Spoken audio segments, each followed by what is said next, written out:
ভারতীয় ফুটবল দলকে আর কি বলবো বলুন তো? এই দলটাকে নিয়ে আর কি আশা করা যায়? তারা প্রত্যেকটা ম্যাচে হারছে।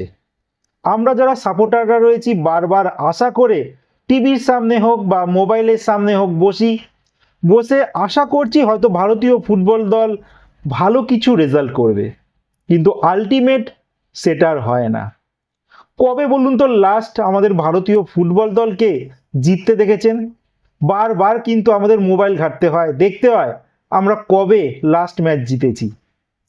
ভারত সাপের রিজন থেকে কিন্তু বিলং করে, আর ভারতকে বাদ দিয়ে এই মুহূর্তে বাকি সাব কান্ট্রিগুলোকে যদি আপনারা দেখেন, যেমন উদাহরণ হিসেবে যদি বলি বাংলাদেশ আর শ্রীলঙ্কা ফুটবল দল, তারা দারুণভাবে কিন্তু কাজ করছে। তার সঙ্গে আরও একটি দল কিন্তু যারা গ্রাসরুট লেভেল থেকে কাজ করছে, সেটা ভুটান। আর শ্রীলঙ্কা আর বাংলাদেশ তারা করছে তাদের অরিজিন প্লেয়ারদের নিজেদের জাতীয় দলের হয়ে খেলানোর প্রচেষ্টা।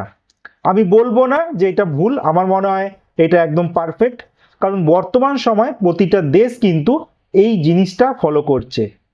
এই বছর মানে 2026-এ ফুটবল বিশ্বকাপে আপনারা দেখতে পারবেন 4জন ভারতীয় বংশোদ্ভূত খেলোয়াড় কিন্তু বিশ্বকাপে খেলছে আলাদা আলাদা দেশের হয়ে।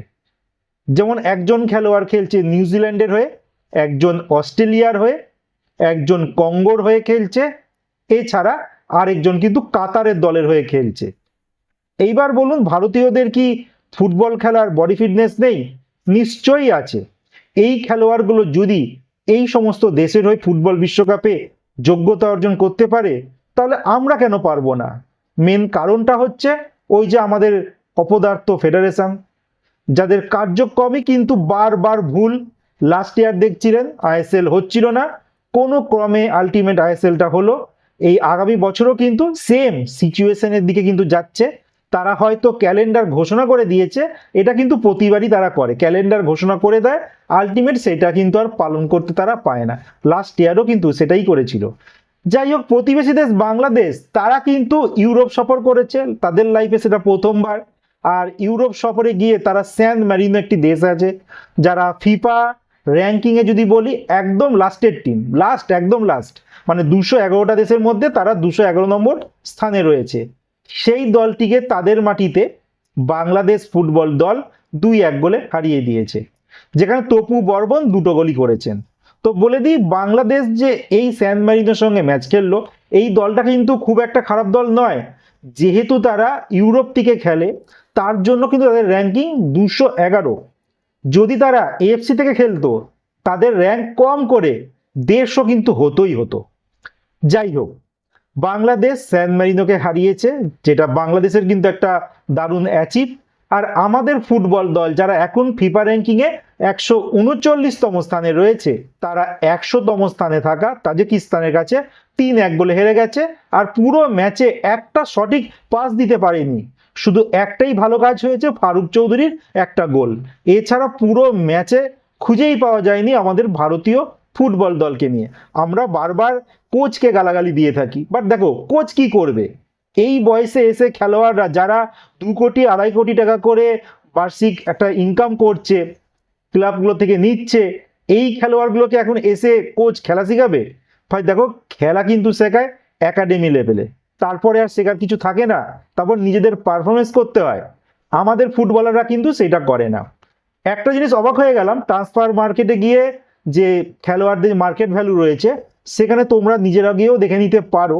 তোমরা দেখবে ওখানে যে ভারতীয় ফুটবল দল 139তম স্থানে রয়েছে, তাজিকিস্তান তারা 100তম স্থানে রয়েছে। কিন্তু আমাদের খেলোয়াড়রা যা মাইনে নেয় 2 কোটি 2.5 কোটি, তার হাফ টাকা নেয় তাজিকিস্তানের খেলোয়াড়রা। কিন্তু তাদের পারফরমেন্স দেখো আর আমাদের পারফরমেন্স দেখো।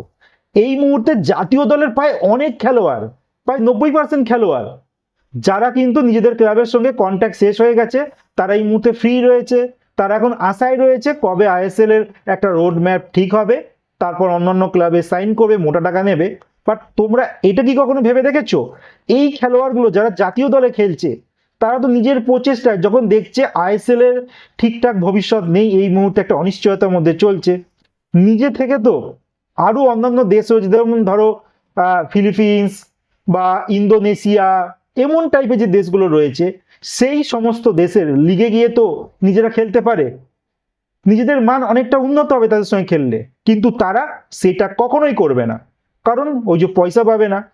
এই ভারতীয় খেলোয়াড়রা যদি ইউরোপে যায়, এখন বর্তমানে 2 কোটি 2.5 কোটি পাচ্ছে, তারা কম করে 20 লাখের বেশি পাবে না, তার কমেই পাবে। আর এই সমস্ত খেলোয়াড়দের নিয়ে আমরা নাচ করছি, যখন ইস্ট বেঙ্গল মোহনবাগান খেলা হয় সেটা নিয়ে আমরা খুব নাচানাচি করি, বাট আলটিমেট যা অবস্থা, দেখো স্ক্রিনে তোমাদের দিয়ে দিয়েছি, তোমরা স্ক্রিনে দেখতে পাচ্ছ ভারতের ফিফা র্যাঙ্কিং দেখো 139 দেখতে পাচ্ছ, আর তাজিকিস্তানের দেখো র্যাঙ্কিং কোথায় রয়েছে 100। যাই হোক, এবার বাংলাদেশেরটা একবার দেখিয়ে দিই। বাংলাদেশের 181, আর সান মারিনো একদম লাস্ট 211 দেখে নিলে। এবার বাংলাদেশ কিন্তু আস্তে আস্তে উন্নতি করছে, বাংলাদেশের ফুটবল দল আমাদেরও হারাচ্ছে। ভারতীয় ফুটবল দলের লাস্ট কিছু পারফরমেন্স দেশের বিরুদ্ধে স্ক্রিনে দেখো দিয়ে দিয়েছি, স্ক্রোল করছি আমি, দেখতেই পাচ্ছ কি অবস্থা আমাদের। আমরা বাংলাদেশের সঙ্গে ঘরের মাঠে দিয়ে ড্র করেছি 0-0-তে, আর বাংলাদেশের মাটিতে গিয়ে 1-0-তে হেরে এসেছি। এছাড়া রেজাল্ট খুবই খারাপ।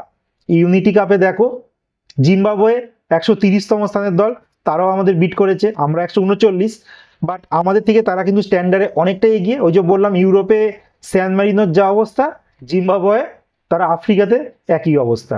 ওরা যদি এফসিতে থাকতো না, অনেক বেটার লেভেলে থাকতো, এই অবস্থা। আর স্যান মারিনো যে দলটার কথা বলবো, তারা কিন্তু লাস্ট 20 বছরে মাত্র একটা ম্যাচ জিতেছে, কিন্তু তারা কাদের সঙ্গে খেলেছে দেখো। আমি এখন দেখো স্ক্রিনে তোমাদের দেখিয়ে দিচ্ছি, এই স্যান মারিনো অ্যান্ডোরার সঙ্গে 0-0 ড্র করেছে, ফারোয় আইল্যান্ডের কাছে 2-1 বলে হেরেছে, রোমানিয়ার কাছে 7-1 বলে তারা হেরেছে, চেজিয়ার কাছে তারা 1-0-তে হেরেছে, সাইপ্রাসের কাছে 4-0, আর অস্ট্রিয়ার কাছে তারা 10-0-তে হেরেছে। কাদের এগেনস্টে খেলে, সব ওয়ার্ল্ড কাপার টিম। এছাড়া লিচেনস্টাইনকে তারা অনেক বছর পর, 20 বছর পর তারা জয়লাভ পেয়েছে। মানে সমস্ত টিমের এগেনস্টে মিলিয়ে কিন্তু বলছি এই জয়টা 20 বছর পর জয় পেয়েছে একটা টিম। 19 নভেম্বর 2024 সালে তারা 20 বছর অপেক্ষা করেছে জাতীয় দল একটা জয়ের জন্য।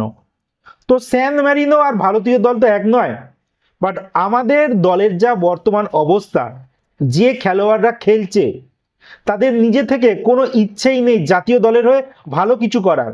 পরবর্তী তাজিকিস্তানের সঙ্গে ম্যাচ রয়েছে 9 তারিখ, এই ম্যাচটি তো আশা করছি না ভালো কিছু রেজাল্ট হবে। আমরা শুধু অপেক্ষা করি কোথায় খেলা দেখানো হবে।